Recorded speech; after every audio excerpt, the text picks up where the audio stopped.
Tara na't i-check ang laman ng ating travel bucket list. Going local ba o flying international? Magandang tangkilikin ang sariling atin. Pero marami ang umaaray. Ang ilang domestic flight kasi mas mahal pa raw kesa international.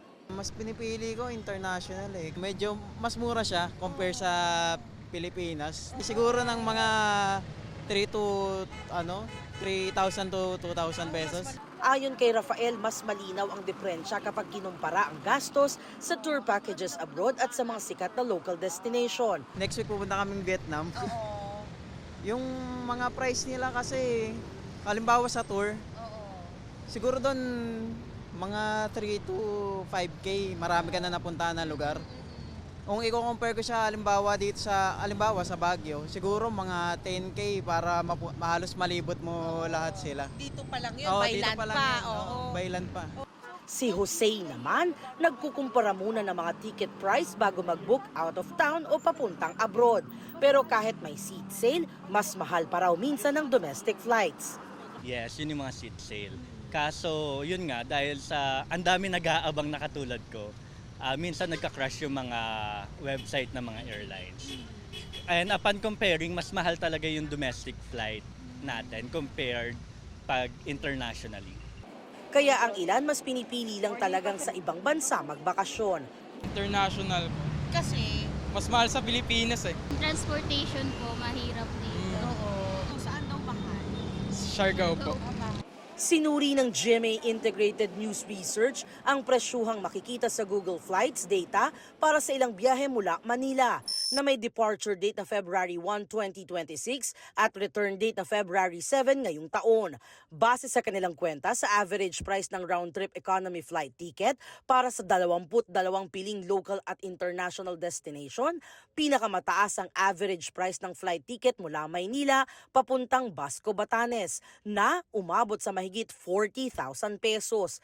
Mas mataas pa yan sa halos 37,000 pesos na average ticket price papuntang Jeju Island, South Korea at halos 32,000 pesos papuntang Beijing, China.